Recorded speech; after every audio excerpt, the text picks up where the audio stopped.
I'm just going to take the layup here for the first one, Dalton. I think that number one lesson from the playoffs is I think Saquon Barkley is likely going to end up as the consensus 101 pick, just because he's getting a bunch of extra weeks here to ball out. He's going to have a Super Bowl to potentially ball out. He also was the top scoring running back, and people, I think, probably are going to want to trend towards the running back position. So I think that's probably something that we in the postseason is that consensus-wise, I bet he ends up being the top pick overall in drafts next year.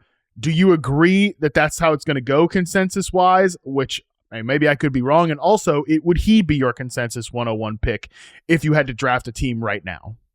I do agree that he's more likely to after this postseason. Everyone's eyes on him and just ripping off those big runs. 2 touchdowns over his first 2 touches against the Commanders. There'll be some leagues that are very receiver heavy, and Jamar Chase is a 24 years old coming off winning the Triple Crown. So he will have an argument in full PPR leagues. Barkley will be entering his 8th year in the league. That's the same as CMC was this past season. But he has like 1,500 career rush attempts. It's nothing totally alarming. Bijan's the man. The amount of defenders in the box this year went from 6.68. Barkley's the man. It went from 6.68 last year to 5.92 this year with the Eagles. And he had the same explosive run rate when facing 8 men in the box than he did in 7 and 6. So he's awesome. His team's awesome. The only other arguments like Bijan Robinson because of his age. Barkley's 28. But Barkley, what if Hurts does not steal 15 touchdowns from the one next year? So I think Barkley is probably the favorite to go number one in most leagues, and I won't have a strong argument, otherwise. What an amazing player and a special year. Special year, obviously a great rushing environment. Talked about that a lot. Just the fact that they can do every type of run under the sun. The fact that he has really mastered setting up these runs in the early part of games to smash it late. Like there's really no reason that they can't just run this all back next year from an offensive perspective. Now, Kellen Moore might end up taking the Saints head coaching job. So they might be looking for their 4th offensive coordinator in 4 years. But Dalton, so much of what the Eagles do on offense now is just like we do what Jalen Hurts is comfortable with. And I actually give Kellen Moore a decent bit of credit for adapting what he's done previously to fit with Jalen Hurts. So I don't know if that matters in the evaluation for some of these Eagles players in 2025. Offensive line is so good. I wouldn't overly worry if Moore leaves. Barkley's in a great situation.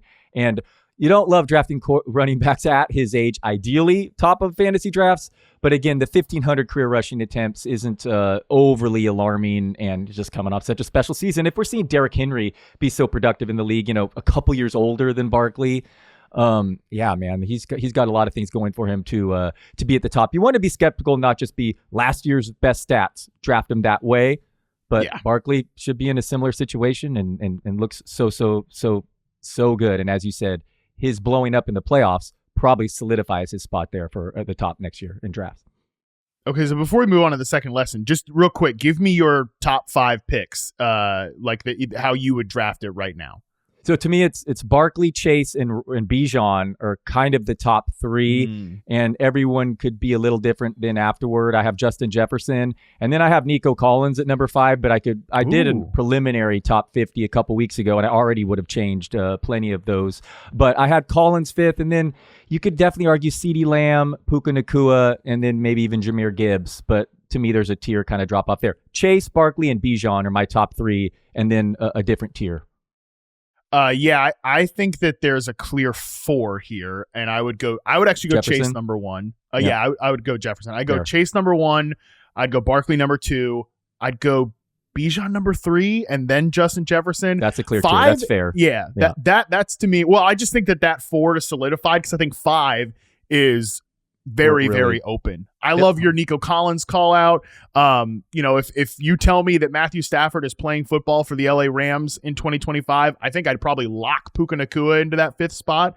But I don't, as we sit here right now, that is at least still a question that is up in the air. It's just a health thing. Nakua's underlying stats, he could be the number 1 overall pick. It would not be crazy Great if you point. took him over Barkley in a full PPR, given his usage. I mean, it's absurd.